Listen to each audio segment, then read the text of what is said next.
croyez-moi, c'est des individus tout à fait normaux. Ils ont simplement 2 hémisphères à leur cerveau. Ils n'ont pas fait des très très très très hautes études, mais ils ne sont pas idiots non plus. Ils ont des émotions, ce ne sont pas des robots. Ils connaissent la peur, mais ils apprennent à gérer leurs émotions. Un gars qui m'aurait dit « moi j'ai jamais peur », quand on vous largue, comme ça m'est arrivé, en territoire hostile, à 3 heures du matin, à 9000 mètres d'altitude, par moins 50 degrés dehors. Vous avez un masque à oxygène, parce qu'à cette altitude-là, vous manquez d'oxygène. Vous avez une combinaison grand froid, sinon vos membres gèlent. Vous avez 50 kilos de matériel entre les jambes, et qui vont rendre votre position de vol très inconfortable. On est largué avec de fortes turbulences. Vous savez que si vous commencez à partir en vrille non maîtrisée, vous risquez de partir en torsade à l'ouverture de votre parachute et vous serez mort. Vous ne savez pas très bien comment évoluer la position ennemie au sol. Vous avez peur de vous paumer, etc., etc. Le gars qui me dit, au moment où la tranche arrière de l'avion s'ouvre, « Oh, eh ben moi, j'ai même pas peur », lui, en général, on l'attacherait dans l'avion et on lui dirait « Tu viens pas avec nous ». Ça ne serait pas normal de ne pas avoir peur. Donc ces gens-là, ils ont des émotions qu'ils accueillent, parce que la peur, nos émotions, elles nous parlent, elles nous disent quelque chose, et notamment elles nous permettent de nous mettre en état de vigilance. Mais on apprend à gérer ces émotions pour faire en sorte qu'elles n'annihilent pas nos facultés, notre capacité de décision. Voilà, ils pleurent, ils souffrent, ils râlent beaucoup aussi. Ils sont français, hein. Mais sinon, c'est les mêmes que vous, c'est les mêmes que ceux que vous avez dans vos équipes. Et je vous assure que, ok, pour des raisons personnelles, ils ont choisi ce métier-là plutôt que de rejoindre Diam Group. Mais ils auraient pu être chez vous. Et d'ailleurs, vous en avez sûrement et vous ne le savez même pas. Il m'est arrivé d'avoir dans mes équipes des hommes, des femmes, et de me dire « celui-ci ou celle-là, waouh, je l'aurais bien emmené avec moi dans mes vies antérieures ».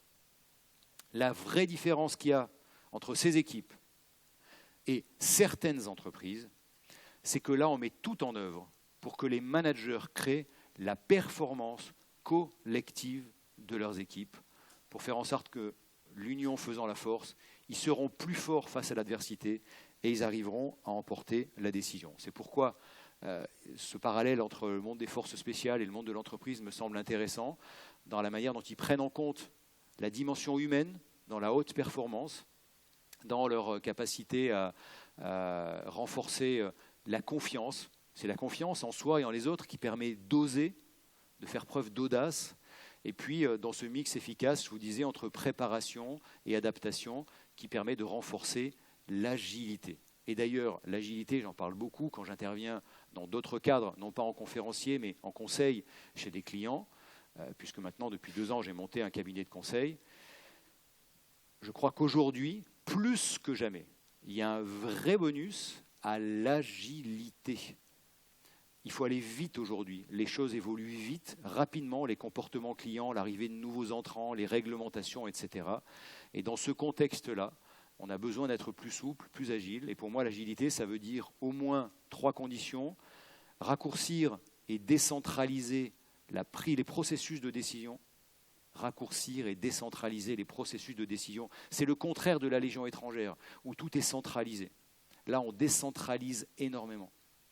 Simplifier et fluidifier la circulation de l'information. Je vous l'ai dit, dans ces équipes, les gens ont des cerveaux simples. Et comme on est confronté à beaucoup de complexité, on a l'habitude de simplifier la complexité. Et donc, dans les messages qu'on donne, dans la manière dont on fait circuler l'information, dans la manière dont on aborde nos plans d'action, on séquence avec des temps pour avoir des choses simples à faire. On ne sait pas conduire en même temps 36 opérations, 36 objets et chercher à atteindre 36 objectifs en même temps. On ne sait pas faire, on ne sait pas être efficace pour ça. En revanche, séquencer l'opération et organiser les équipes de cette manière, ça on sait faire, on simplifie et ça marche. Je crois qu'il y a un vrai bonus à la simplicité aussi. Et la dernière clé à l'agilité pour moi, c'est aussi d'accélérer la mise en œuvre des décisions prises. Je vois parfois des clients qui prennent de très bonnes décisions et ils mettent tellement de temps à rentrer dans l'action qu'au moment où ils délivrent, c'est déjà trop tard. Et ils ont perdu l'avantage concurrentiel qu'ils auraient eu quelques semaines, quelques mois auparavant. Je propose de partager 3 clés que j'ai tirées de cette expérience. 3 clés pour renforcer l'agilité et la performance collective des équipes. 3 clés qui ne sont pas à prendre comme des vérités révélées, mais comme le fruit d'une expérience qu'on pourra partager si vous en êtes d'accord. Vous êtes OK? Alors, la première clé que je propose de partager avec vous ce matin, ne pas perdre de vue les enjeux et les finalités de la mission, ce que les militaires des forces spéciales appellent l'EFR, pour effet final recherché, qu'en anglais j'ai traduit par The Ultimate Result Wanted, URW. Je vous donne un exemple. Le 3 novembre 2001, c'est le jour de mon anniversaire, je suis projeté en Afghanistan à la tête du premier détachement français de forces spéciales. À ce moment-là, la France ne reconnaît pas officiellement avoir des militaires français présents sur le sol afghan. Elle reconnaît participer aux frappes aériennes, mais pas encore à ce moment-là avoir des militaires français présents sur le sol afghan, ce qu'elle a reconnu par la suite. Et de fait, mon détachement sera le seul français, aux côtés des forces spéciales américaines et des factions de l'Alliance du Nord, pendant plusieurs mois, à plus de 7000 km de notre hiérarchie. Quelques semaines après notre mise en place, on arrive, après une journée de combat très dense, à échapper de justesse à un piège que vont refermer les talibans, enfermant au passage dans ce piège 30 combattants de la faction afghane de l'Alliance du Nord, aux côtés de laquelle nous combattons. Parmi ces 30 combattants se trouve Hamid. Cette faction, c'est la faction du général Atta, c'est-à-dire en fait le clan Massoud. Massoud ayant été abattu le 10 septembre, la veille des attentats du 11 septembre, et son bras droit, le général Atta, a pris la tête de son armée. Et pendant plusieurs mois, nous allons combattre en fait avec les 3 principales factions de l'Alliance du Nord, mais principalement, on sera engagé dans beaucoup d'opérations aux côtés de cette faction du clan tadjik, donc de l'Alliance du Nord.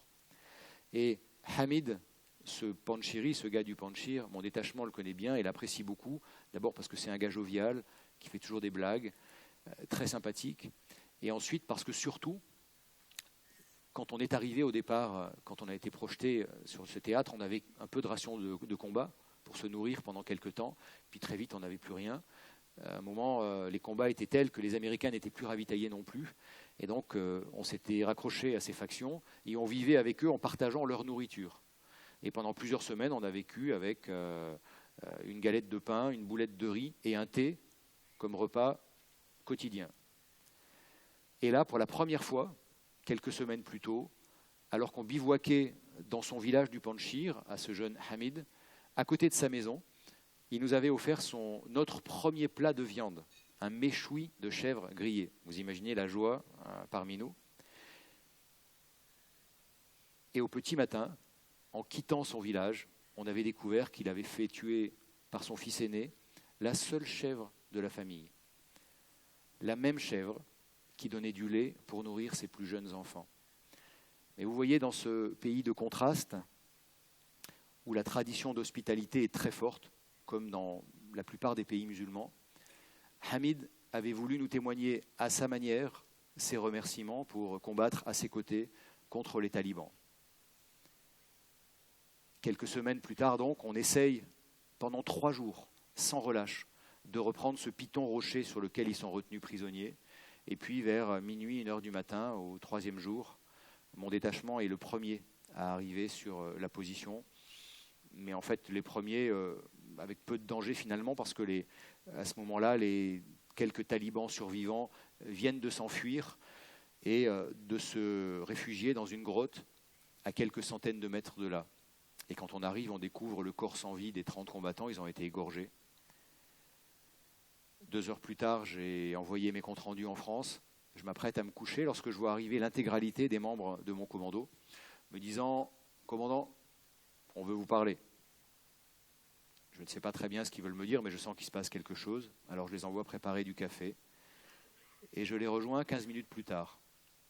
Et lorsque j'arrive, ils m'annoncent tout simplement qu'ils ont décidé de venger Hamid en me disant vous connaissez nos camarades afghans, ils sont courageux, mais ils ne sont pas très doués en tactique. Ils n'ont pas de moyens de vision nocturne. En face, les talibans vont se faire sauter les uns après les autres. pour faire le maximum de dégâts parmi les rangs de nos camarades. Nous avons des moyens de vision nocturne, on est entraîné et on le doit à la mémoire de Hamid et de sa famille. Et donc, on va aller faire le nettoyage et les venger. Pour détendre un peu l'atmosphère, je vous dirais que si j'avais seulement dit non, je crois sincèrement qu'il ne m'aurait pas couvert de goudron et de plumes. J'ai donc quand même dit non, mais je me suis senti obligé d'accompagner ce non et de leur expliquer pourquoi je ne pouvais pas répondre favorablement à cette petite voix qui me disait à l'oreille que finalement, ça ne serait que justice. Alors, je leur ai d'abord parlé d'éthique, parce que je considère que le chef est le gardien des valeurs, et que c'est à lui à placer le curseur de l'éthique. J'ai été confronté dans ma vie en entreprise, notamment à des questions de corruption, pas corruption interne, mais à des demandes de corruption, notamment par des gens de l'État, dans certains pays. Et ma conviction, c'est qu'on ne peut jamais laisser nos collaborateurs prendre la responsabilité de décider sur des sujets comme ça. Ce sont des sujets trop sensibles et c'est au patron de l'entreprise ou au patron de chaque entité à donner clairement les limites et à fixer les règles éthiques, évidemment en accord avec la politique globale de l'organisation. Je leur ai donc rappelé que, contrairement au cinéma américain, je considère qu'on ne chasse pas les loups avec des chacals, qu'on chasse les loups avec des chasseurs qui ont certes passé un permis de tuer, mais pas de n'importe quelle manière, et qu'on était aussi les ambassadeurs du pays démocratique que nous étions chargés de défendre, même à 7000 km de là. Et puis surtout, je leur ai parlé des finalités et des enjeux de la mission. Je me suis souvenu, en école militaire, on nous parlait des grands théoriciens de la guerre, Sun Tzu, etc. Et l'un des grands théoriciens bien connus des militaires, c'est Karl von Clausewitz. Clausewitz, c'est un théoricien prussien de la fin du XVIIIe, je crois, qui a écrit de gros pavés sur la guerre. Et entre autres choses très pertinentes sur la guerre, il avait écrit sur la problématique des finalités. Il faut que vous sachiez que pour Clausewitz, la guerre est la poursuite de la politique par d'autres moyens. Clausewitz n'avait donc pas d'état d'âme et considérait que la guerre était un moyen au service d'une fin politique. Un moyen et non une fin. Or, qu'est-ce qu'il avait découvert en analysant les conflits précédents, tout un tas de conflits précédents? Il avait découvert que dans la guerre, les finalités finissent souvent par échapper aux finalités de la guerre. Elles perdent de vue les enjeux et les finalités de la guerre en créant une espèce d'autonomie, de spirale négative qui parfois va venir contrarier l'effet final. Si vous voulez entrer en guerre avec un pays, mais que votre objectif, c'est de vous accaparer son territoire, imaginez au XVIIIe siècle, à l'époque des grandes guerres, des grands conflits de territoire. Vous décidez d'envahir un pays parce que vous voulez vous attribuer ses richesses. Clairement, l'objectif, là, c'est de maintenir ce pays en situation économique stable pour d'ailleurs pouvoir profiter de ses richesses.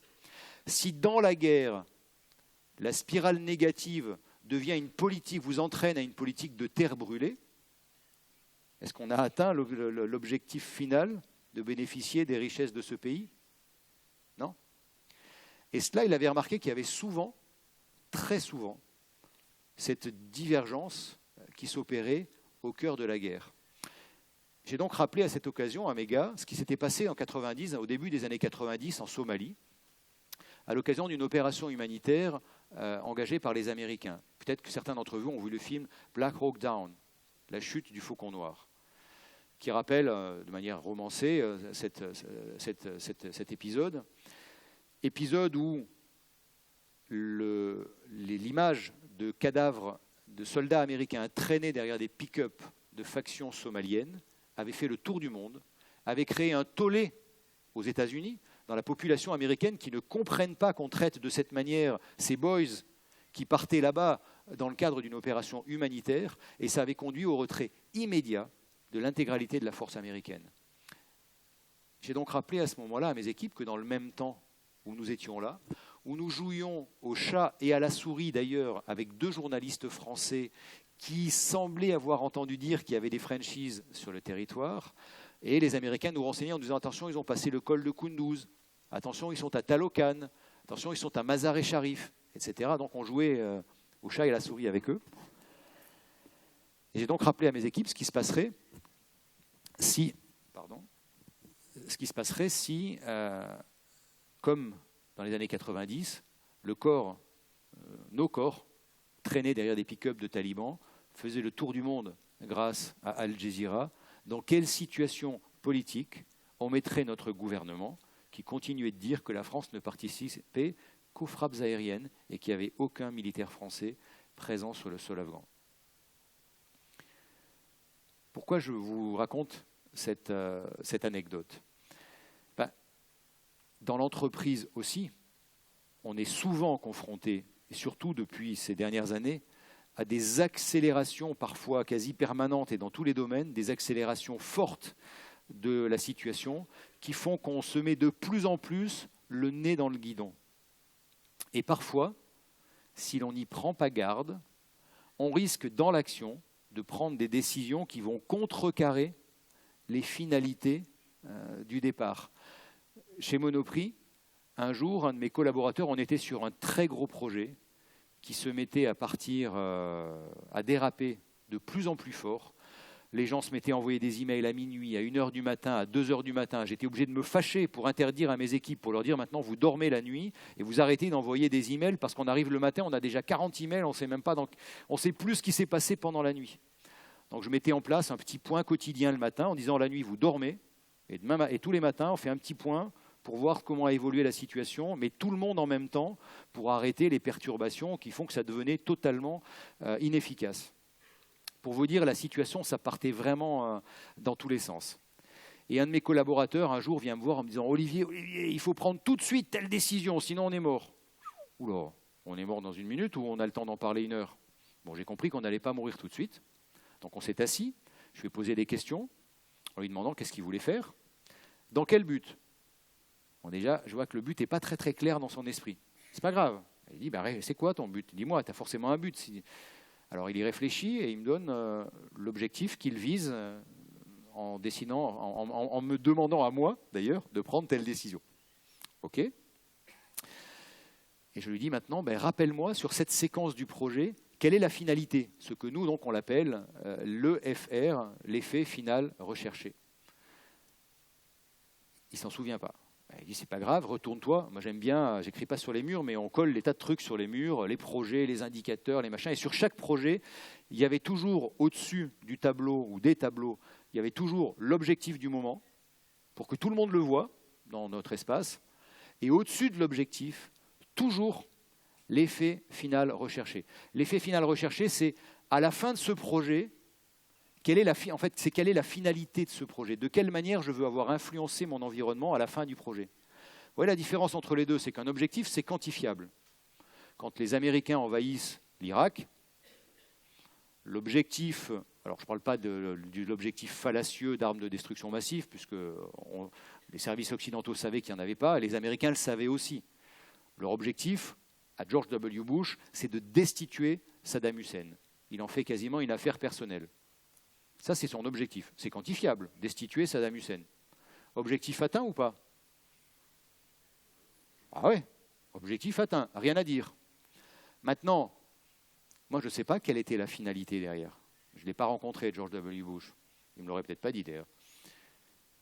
Si la finalité, c'était de maintenir la stabilité du pays et la sécurité de la région, là, a priori, quel bordel. Et donc, je ne suis pas très certain que chaque GI venu de l'Alabama, de l'Oklahoma ou d'ailleurs avait connaissance de l'effet final recherché. Quel dommage, parce que la finalité, non seulement c'est elle qui donne du sens, parce qu'en fait, la finalité, c'est le pourquoi, finalement. Et c'est lui qui est le moteur chez tous les individus.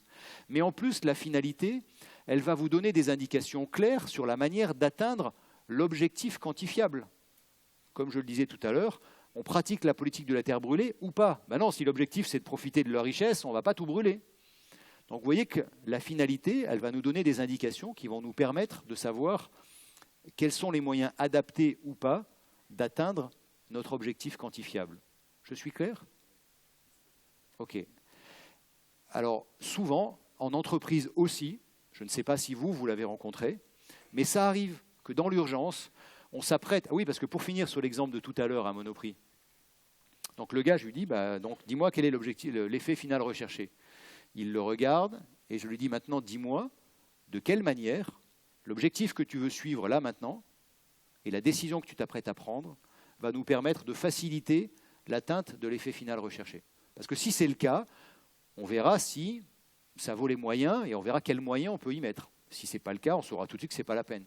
Et quand je lui demande, il s'arrête 1 minute et il me dit « Ah, si on fait ça, on est mort. » Vous avez compris qu'avec lui, on était mort tout le temps. En fait, ce gars-là, et il ne l'a jamais oublié, il a pris conscience à ce moment-là que dans l'urgence, le nez dans le guidon, il s'apprêtait à prendre une décision qui allait contrecarrer non pas l'objectif immédiat, mais l'effet final recherché. L'effet qu'à la fin de notre projet, on voulait produire sur le terrain. Ça vous parle, ça?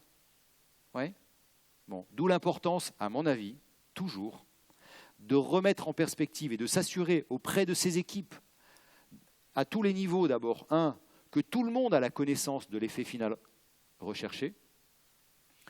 C'est ce qu'on fait dans ces unités où on commande, en insistant sur la lettre de la mission, l'objectif c'est ça, mais aussi sur l'esprit, pour que les gens comprennent dans quel esprit on fait ça, quelles sont les finalités, quels sont les enjeux, quelles sont les grandes limites. Et à tous les niveaux, tous les gens qui sont engagés dans le projet, que ce soit le projet de l'entreprise, le petit projet technique qu'on est en train de sortir là, les gens doivent avoir en tête clair ces différents niveaux, objectifs et finalités, pour éviter qu'à un moment, une décision de court terme ne puisse mettre en péril les finalités de moyen long terme.